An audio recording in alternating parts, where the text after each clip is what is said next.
చైనాను అంత ఈజీగా నమ్మడానికి లేదు. ఈ విషయం ఇప్పుడిప్పుడే అమెరికాకు తెలిసొస్తుంది. చైనా నుంచి అమెరికాకు పెద్ద ఎత్తున స్టూడెంట్స్ పై చదువుల కోసం వస్తుంటారు, రీసెర్చ్ చేస్తుంటారు. అయితే ఈ ముసుగులో అమెరికాకే సున్నం పెట్టే పని ఒకటి చేశారు ఇద్దరు చైనీస్ రీసెర్చర్స్. డేంజరస్ ఫంగస్ ను అమెరికా తీసుకెళ్లి పట్టుబడ్డారు. ఈ ఫంగస్ తో పంటలన్నీ నాశనమవుతాయి, దిగుబడులు తగ్గుతాయి. చెప్పాలంటే మొత్తం ప్యాకప్ చేసే కుట్రలకు చైనా మనుషులు తెగబడ్డారా అన్న డౌట్లు పెరుగుతున్నాయి. అసలు ఫంగస్ తరలిస్తూ ఎలా దొరికారు, ఎక్కడ ప్రయోగిద్దామనుకున్నారు? డేంజర్ ఫంగస్ ఒక్కసారి స్ప్రెడ్ అయిందంటే ఇక అంతే సంగతి. పంటలన్నీ సర్వనాశనమే. అలాంటి శిలీంధ్రాన్ని సీక్రెట్ గా అమెరికాలోకి డంప్ చేసే కుట్ర ఒకటి జరిగింది. ఇద్దరు చైనా పరిశోధకులు వీటిని ఓ చిన్న బ్యాగ్ లో అమెరికా షిఫ్ట్ చేశారు. డెట్రాయిట్ ఎయిర్పోర్ట్ లో కస్టమ్స్ ఏజెంట్ కు వీళ్లను చూడగానే డౌట్ వచ్చింది. అవేంటని అడిగితే మొదట బుకాయించారు. అవి తమవి కాదని కథలు చెప్పారు. కానీ గట్టిగా నిలదీసేసరికి మ్యాటర్ మొత్తం బయటపడింది. తీరా చూస్తే అది డేంజరస్ ఫంగస్, ఫ్యూసేరియం గ్రామినేరియంగా గుర్తించారు. అక్కడే అసలు కథ మొదలైంది. మిచిగాన్ యూనివర్సిటీలో యున్కింగ్, జియాన్, జున్యోంగ్లీ ఇద్దరు రీసెర్చ్ చేస్తున్నారు. చక్కగా పరిశోధనలు చేస్తే అంతా బావుండేది. కానీ వాళ్ల జెండా వేరు, ఎజెండా వేరు. బయటకు ఒకలా, లోపల మరోలా. అది పరిస్థితి. ఇప్పటికే చైనా విద్యార్థులకు వీసాలు కఠినం చేయాలని ట్రంప్ సర్కార్ డిసైడ్ అయ్యింది. ఈ నేపథ్యంలోనే ఈ బయోవెపన్ కుట్రలు తెరపైకి రావడంతో మరింత ఆందోళనగా మారాయి. వీరిద్దరిలో జియాన్ను FBI అరెస్టు చేసింది. గోధుమ, బార్లీ, మొక్కజొన్న, వరి పంటలను ఆశించే ఫ్యూసేరియం గ్రామినేరియం అనే ఫంగస్ ను తీసుకొచ్చారన్న అభియోగాలు నమోదయ్యాయి. ఇందుకు సంబంధించి ఆధారాలను కూడా FBI కోర్టుకు సమర్పించింది. జియాన్ను అరెస్టు చేసి డెట్రాయిట్ లోని ఫెడరల్ కోర్టులో ప్రొడ్యూస్ చేశారు. ఆమె సహా భాగస్వామి లియు చైనాలో ఉన్నట్టు భావిస్తున్నారు. కొందరు చైనా నుంచి వచ్చిన విద్యార్థులు తమ సొంత దేశానికి బెనిఫిట్ చేసేందుకు అమెరికన్ ల్యాబ్ల నుంచి సెన్సిటివ్ ఇన్ఫర్మేషన్ ను చోరీ చేసే ప్రమాదముందని అమెరికన్ ప్రభుత్వ వర్గాలు అనుమానిస్తున్నాయి.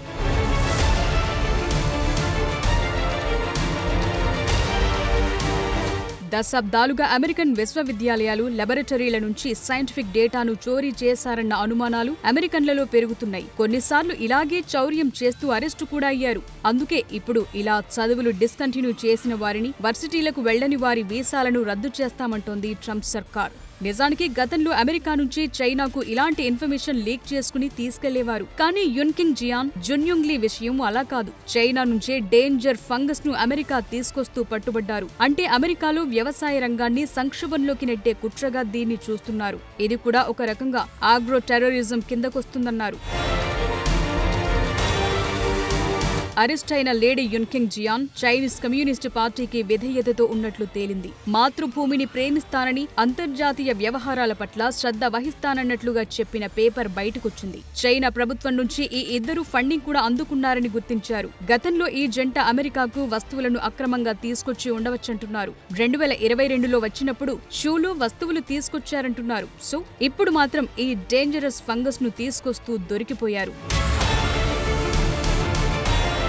నిజానికి మొక్కలను ఒక దేశం నుంచి మరో దేశానికి తీసుకెళ్లేటప్పుడు సూక్ష్మ జీవులు లేదంటే హానికరమైన ప్యాథోజన్స్ వ్యాప్తి చెందకుండా నిరోధించడానికి కఠినమైన క్వారంటైన్ టెస్టులు చేస్తుంటారు. ఈ ప్రక్రియ ఇంటర్నేషనల్ ప్లాంట్ ప్రొటెక్షన్ కన్వెన్షన్, దేశీయ క్వారంటైన్ చట్టాల ఆధారంగా జరుగుతాయి.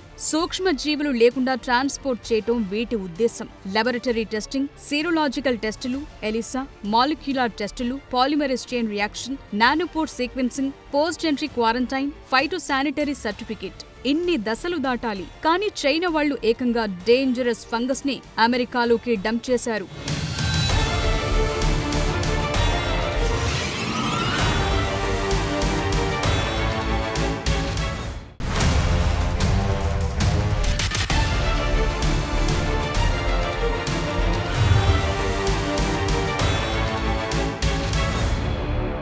మనకు తీవ్రవాదులు తెలుసు, ఉగ్రవాదుల్ని చూసాం. కానీ అగ్రో టెర్రరిజం గురించి విన్నారా? చైనా కారణంగా దీన్ని వినాల్సి వస్తుంది. ఎందుకంటే బయోవార్ అంతకు ముందే పెద్ద ఇష్యూగా మారింది. ఇప్పుడు వ్యవసాయ భూముల్ని యుద్ధ భూమిగా మార్చే ప్రయత్నాలు జరుగుతున్నాయా అన్న డౌట్లు పెరుగుతున్నాయి. ఎందుకంటే హానికరమైన మైక్రోబ్స్ను బయో వెపన్స్గా వాడితే చాలా ప్రమాదాలు ఉంటాయి. పంట ఉత్పత్తులు రావు. వాటిని తిన్న మనుషులు, పశు పక్షాదులకు నష్టం జరుగుతాయి. ఇంతకీ చైనా సీక్రెట్ బయోవార్ మిషన్ చేపడుతోందా?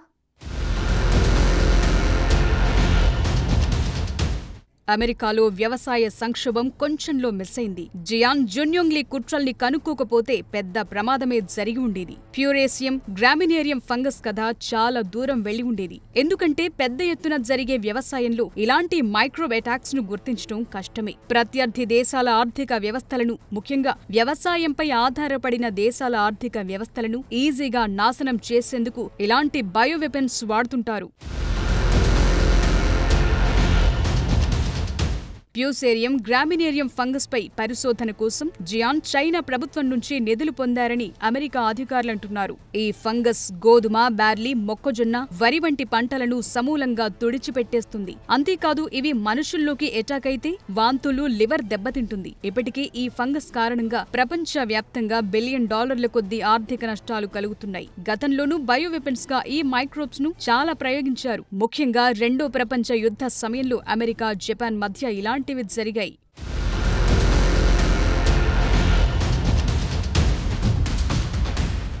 భారత్లో వ్యవసాయ రంగం దేశ జీడీపీకి దాదాపు 17% వాటాను అందిస్తుంది. పంజాబ్, రాజస్థాన్, హిమాచల్ ప్రదేశ్ వంటి కీలకమైన వ్యవసాయ రాష్ట్రాలు పాకిస్తాన్, చైనా వంటి శత్రు దేశాలకు దగ్గరగా ఉండడంతో ఇలాంటి ముప్పు చాలానే ఉంటుందంటున్నారు. డిఆర్డీఓ రీసెర్చ్ పేపర్ ప్రకారం 2016లో విషపూరిత ఫంగస్ బెంగాల్లోని 2 జిల్లాల్లో కనుక్కున్నారు. దాంతో ఆ 2 జిల్లాల్లో 3 ఏళ్ల పాటు గోధుమ సాగును ప్రభుత్వం నిషేధించాల్సి వచ్చింది.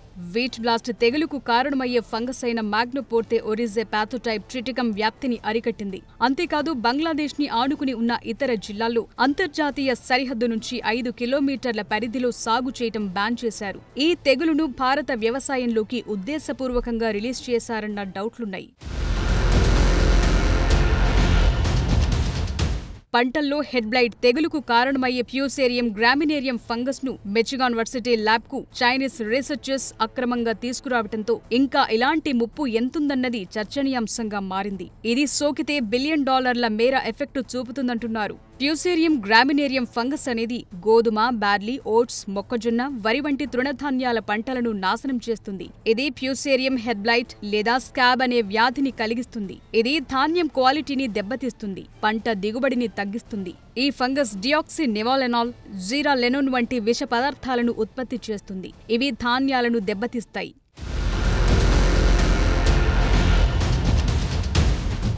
పెద్ద ఎత్తున హాని కలిగించే ఉద్దేశంతో వ్యవసాయ వ్యవస్థల్లోకి హానికరమైన జీవ సంబంధమైన మైక్రోబ్స్ ను ఉద్దేశపూర్వకంగా ప్రవేశపెట్టే చర్యే ఆగ్రో టెర్రరిజం. ఇది ఆర్థిక వ్యవస్థలను అస్థిరపరచడం, భయాందోళనలు సృష్టించడం, ప్రభుత్వ సంస్థలపై నమ్మకాన్ని దెబ్బతీసే లక్ష్యంతో ప్రత్యేకంగా ఫుడ్ సప్లై చైన్ ను దెబ్బతీసేలా పంటలు, పశువులు, ఫుడ్ ప్రాసెసింగ్ మౌలిక సదుపాయాలను లక్ష్యంగా చేసుకునే బయో టెర్రరిజం. ఒక వ్యాధికారకం మొక్కల్లోకి వెళ్లి వ్యాప్తి చెందిన తరువాత అది పెద్ద ఆర్థిక నష్టాలు కలిగిస్తుంది, ఆహార కొరతను తీసుకొస్తుంది. ప్యూసేరియం హెడ్ బ్లైట్ తృణధాన్యాల మొక్కలు పుష్పించే భాగాలకు సోకుతుంది. దీనివల్ల కాయలు తెల్లబడతాయి, గింజలు ముడతపడి తెల్లగా లేదా గులాబీ రంగులోకి మారతాయి. ఈ వ్యాధితో దిగుబడులు తగ్గుతాయి, ధాన్యం క్వాలిటీ దెబ్బతింటుంది.